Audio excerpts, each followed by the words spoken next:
segundo Aristóteles, elas são modos de dizer o ente. Em uma tentativa de simplificação, como dito, as categorias são maneiras diferentes de indicarmos as características de uma mesma coisa. Boécio traduziu-a para o latim, e no medievo os grandes filósofos ali como Anselmo, Tomás de Aquino, Duns Scotus, todos comentaram ou usaram essa pequena introdução em alguma medida. Você já precisou ler os textos de grandes autores da filosofia ou então pegou o livro daquele filósofo que você mais gosta, mas ao fazer a leitura teve a sensação de que o texto era muito complicado ou que os termos filosóficos eram difíceis de compreender? Pois é, fique tranquilo porque você não está sozinho nessa, e isso é mais comum do que você imagina no estudo da filosofia. Por diferentes razões, sobre as quais podemos falar com mais tempo em uma outra oportunidade, encontramos dificuldades na compreensão de muitos textos filosóficos. E é por isso que podemos perceber que sempre foi muito comum que filósofos fizessem introduções ou comentários às obras de outros pensadores, pois notavam essa necessidade de resgatar, esclarecer, refinar ou mesmo complementar algumas ideias. E um dos trabalhos mais relevantes nesse sentido é esse aqui, a Isagoge, de Porfírio. Mas do que se trata essa obra? Bom, Isagoge, em grego, significa exatamente introdução. Porfírio escreveu esse pequeno texto no século III com um objetivo muito claro: preparar o leitor para entender melhor a lógica de Aristóteles. De forma mais específica,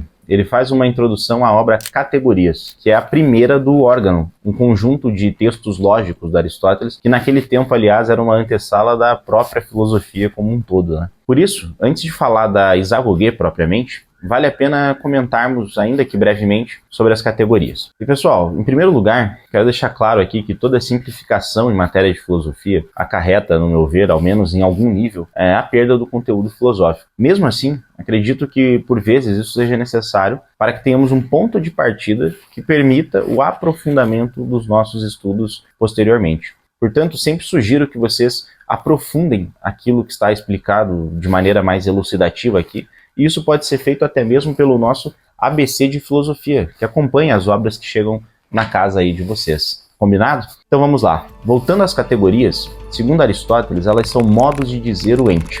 Em uma tentativa de simplificação, como dito, as categorias são maneiras diferentes de indicarmos as características de uma mesma coisa. Por exemplo, se vou me referir a alguém, tenho várias formas de fazer isso, certo? Posso dizer que é um amigo, posso falar a profissão dele, a altura, a cor, onde está morando atualmente, que é alguém inteligente, que é o filho de um parente, etc. Essas diferentes formas de me referir a essa mesma pessoa são as categorias. Quando digo que alguém é inteligente, utilizo a categoria de qualidade. Se digo que a pessoa está na sala, utilizo a categoria de lugar. Se digo que é filho de alguém, utiliza a categoria de relação.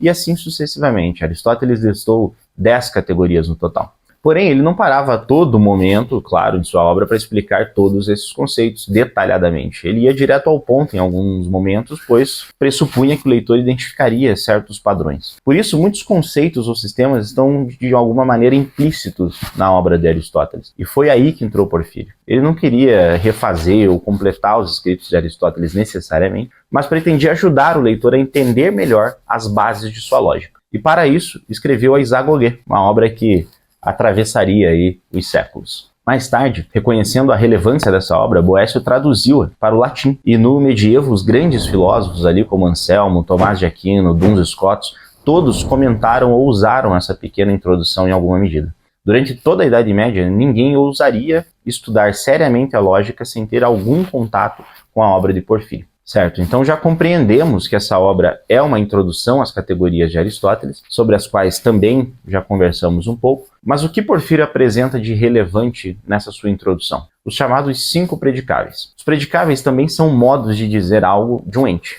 mas agora não no sentido existencial, digamos, sobre os aspectos mais perceptíveis do seu ser, como ocorre nas categorias. Os 5 predicáveis servem como divisões mais lógicas para melhor organização dos entes na realidade. E você certamente já passou por alguns deles aí no seu tempo de escola, mas talvez não tenha percebido. Se tomarmos como exemplo um homem, já vimos que ao utilizarmos as categorias, falaremos coisas como inteligente, alto, baixo, a idade, onde está, etc. Ou seja, aspectos muito específicos desse homem. Agora, ao classificarmos os homens de acordo com os predicáveis, saberemos de que forma ele se diferencia de outros seres na realidade. Para isso, utilizaremos o gênero, a espécie, a diferença específica, o próprio e o acidente. E assim, se formos aplicar os predicáveis ao homem, teríamos mais ou menos a seguinte estrutura.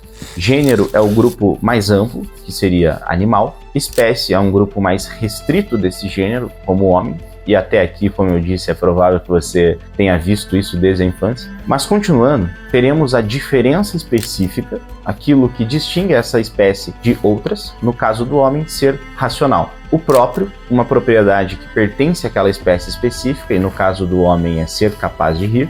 E o acidente, algo que pode ou não estar presente neste homem, como ser alto, por exemplo. Esses 5 termos ajudam a definir com rigor, classificar com clareza e argumentar com muito mais precisão no âmbito da filosofia. E Porfírio representou e aplicou essa lógica numa estrutura tão qualificada que ela ficou conhecida como a árvore de Porfírio. Em cada um dos galhos, vamos dizer assim, dessa árvore, você opta entre as possibilidades de predicados que vão aparecendo e que são distintos entre si. Por exemplo, estamos falando de uma substância corpórea ou incorpórea. Se escolhermos a corpórea, trata-se de um corpo animado ou inanimado.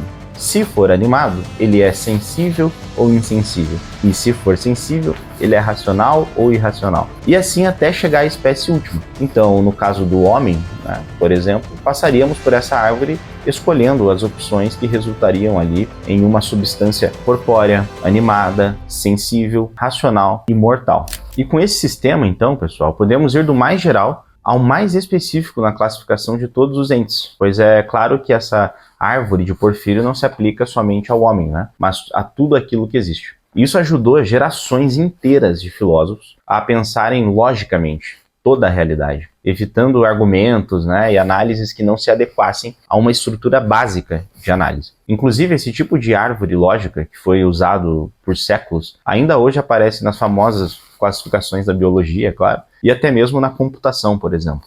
Até aqui, acredito que já conseguimos compreender a relevância da Isagoguê para a filosofia, mas eu queria comentar um último ponto. No começo da Isagoguê, logo ali na primeira página, Porfírio suscita um tema relevantíssimo. Se conceitos como a espécie e o gênero existem por si só, ou se não passam de meros conceitos. E ele diz logo na sequência que não tratará disso, pois esse é um tema da mais alta profundidade. Pois é, essa dúvida que Porfírio apresenta em um parágrafo e que para muitos passa despercebida durante o livro, lançou a semente de um dos maiores debates filosóficos de toda a Idade Média, a famosa querela dos universais. A pergunta seria mais ou menos essa: será que os conceitos gerais, como homem, justiça, espécie, existem de fato? Ou são apenas construções da linguagem para facilitar a nossa comunicação?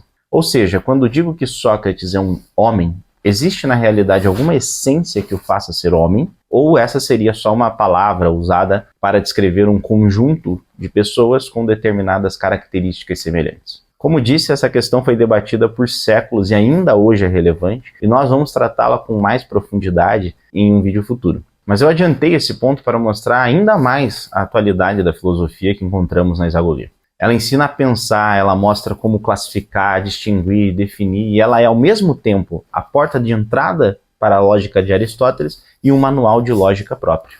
E para os nossos assinantes e futuros assinantes, se quiserem saber mais detalhes sobre tudo o que foi dito aqui, acessem o nosso ABC de Filosofia. Lá vocês vão encontrar todas as explicações mais longas e detalhadas sobre as categorias, os predicáveis e muitos exemplos que tornam tudo bem mais acessível. Um grande abraço e até a próxima!